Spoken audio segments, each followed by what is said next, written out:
All right, so here we have Caesar, and you see he's doing some really dumb stuff. Look at, he just cut it off. Good. So last time we were here, we mentioned that we need to cultivate a calmer dog, and that's what we are doing today.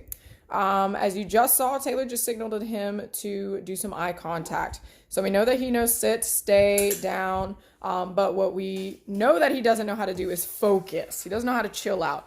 And focus starts with eye contact. So this is very simple. We're going to start this from square one. Started with lure. No, give me a second. Treat to his nose. I'll lure him up to my face. Good job. And that's look. We call him focus look because that's the word we have all chose. But notice that I'm starting off with the lure. Again, treat to his nose. I drag the treat to my eyes. And the moment his eyes reach mine, really important. The moment his eyes reach mine, I click in and give him a treat. It's a very fast behavior. We want to make sure that we catch it right the entire time. So like we said during the consultation, the lure turns into a hand signal eventually. Again, the lure turns into the hand signal. So right now I've been luring him like this. Good job. Eventually what's going to happen, I'm going to try to turn it into this right here, pointing at my eyes, right?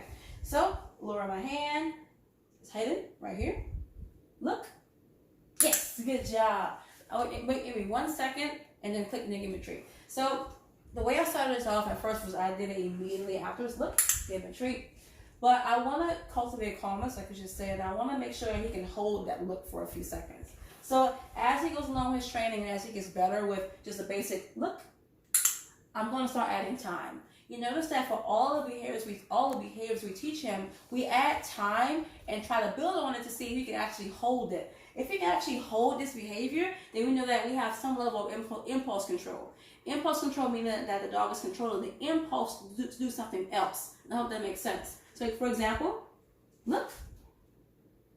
3 seconds right now, the 3-second look. That's not like a big deal. I am still using the lure, but notice that Gio is holding the camera. She's behind it. She's moving around. She's kind of pacing a little bit.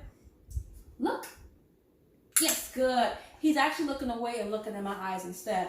Earlier, Caesar continued to stare her down, fixate on her. He was lunging towards her. He kept trying to get to her. Meanwhile, he's choosing to look. Yes, good boy instead, which is a really good job. Good boy. Good job. Look. Yes, good. So notice that he looked away, but the moment he looked back at me, I gave him a reward for that. He's a dog. He's going to look away eventually. But it's important that we mark the moment you know what? Yeah, we're doing something. I know it's hard. I know it's hard. So the reason that we're going to use look in the future is very simple. If a dog's not looking at you, he's not listening to you. If he's not listening to you, you can bet that he's going to be jumping on people. So this exercise is used to refocus him, keep him nice and calm, and it keeps him more invested in you, not other people. Caesar finds other people very exciting, very, very reinforcing. It's very much a motivator. But in order to meet these people, he needs to be focused on you and he needs to be listening. So as I'm standing here holding and recording this session, he was just barking because I'm not saying hi to him. In order for me to say hi to him, he needs to be focused on Taylor and not trying to get to me. All right, so I want to break down what Caesar has been doing besides the look. So notice that he's on his bed. I have suggested to him several times to go on the bed, but he made this choice first himself. So what's happening here is that Caesar's actually making it easier for himself to actually give me eye contact and actually listen to me. I think he feels like, you know what, if I'm not laying down or sitting down somewhere, I can't look. I can't listen. And for him, he's choosing to go, here, you know what, let me get my place, calm down. I really want to go see her, but I'm choosing to be right here. So this is easy. This is great. This is a good place to start new behavior. However, come on. Come on. What we really need is for him to be able to exist and listen at the same time. So to make this harder for him, I've actually been taking him off the bed. Look. And see how he's not looking at me? He's like moving around. Look. Yes, good boy. He chose to sit. I didn't ask for sit. All I want is eye contact. But he's doing this because I think he feels like if he's moving, he can't do it. He's making it easier on himself. Yes, good job. Which is a really good thing to see because we said before, when you have an issue, when you have a problem with the dog, that you can't just say no and you can't just say stop. You need to provide them with a clear alternative. Sometimes your dog tells you what they want their alternative to be, and it seems like he's telling us he wants to go in down, which means we're probably going to use down so that he can meet people, but he is not there yet. And as of right now, your homework is to practice eye contact. So again, we had mentioned practice using the leash indoors. It is fantastic for keeping him away from people so that he stops trying to pull and meet them.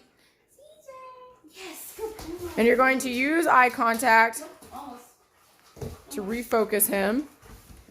Look. Right here. Look right here. That's good boy. I didn't see that. Very good. Good boy. And your biggest things are going to be follow these steps. So you're using a lure pointing to your face. And then once you get a nice swing of things, you've been saying, look, then you want to add time. So add 3 seconds before giving him a treat. Add 5 seconds before giving him a treat. 8 seconds before giving him a treat. 10 seconds. You really want to stretch for long periods of time and see how long he can stay focused. Because in order for him to meet people safely and calmly, he needs to be in a nice, calm state of mind. And this is where you start. So he's very tired, so he's resorting back to old behaviors. So I'm going to actually keep it very brief. Look. Good. Oh, good. That was about 5 seconds right there. So you really get a good idea of how you can practice. Look, eye contact is probably the most important foundation behavior. We really need it so we can move on to behaviors like leave it and such and so forth. That being said, Caesar. Hey. So a few other elements that we visited in this session. Again, you're going to be focusing on eye contact. Keep it very simple for yourself. But a few other elements that we visited in this session is learning that if he approaches people like a mad dog pulling at the end of his leash, I'm going to walk away. Now, for the purpose of this video, I'm not going to walk away because I have to take the video. But during this session, every time he approached me, I did walk away. And that quite literally taught him that if you run up on people, they are not going to meet you. And by running up on people is going to make the people disappear. It's really important that if you have people coming over, he needs to be put up and potentially out of sight so that you can manage that. But if you do want to work on it, he needs to be leashed and he needs to not be pulling towards these people in order to meet them. The other tidbit that we mentioned is do not let any guest pet him for the time being.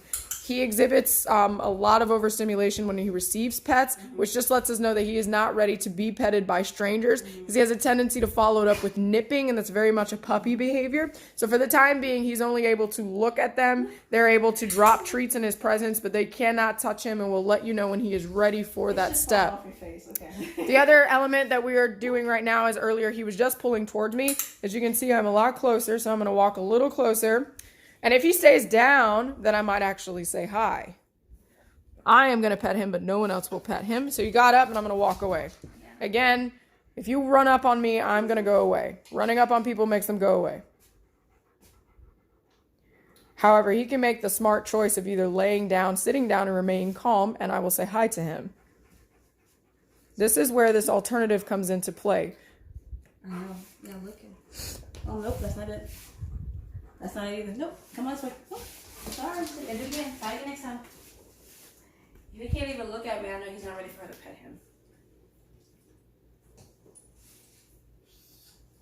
Got cheese on my nose, sir.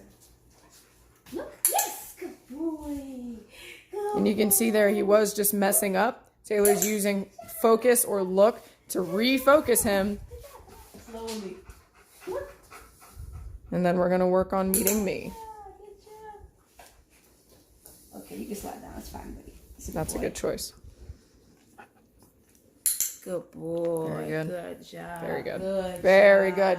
So whenever he's meeting people, you actually want to think of it about people meeting him. Under no circumstance should Caesar be walking up on anybody. People should be meeting him, not the other way around. But you are not at that step yet. Again, your homework is going to be focus on eye contact, focus on your last homework assignments. Every time we give you something new, you are still to focus on your last homework assignments, and making sure that if you do have guests over, they are not allowed to pet him. He is not ready to be petted by other people until he can accept pets without trying to eat their hands at the same time. That is it for today. If you have any questions, as usual, send us a message. But he is doing awesome, much better this session. I know it seems like a rocky road, but the last time we were here, I was not able to approach him at all. And today I have approached him about 4 times without him trying to maul me, respectively. So you guys have an awesome one. See you.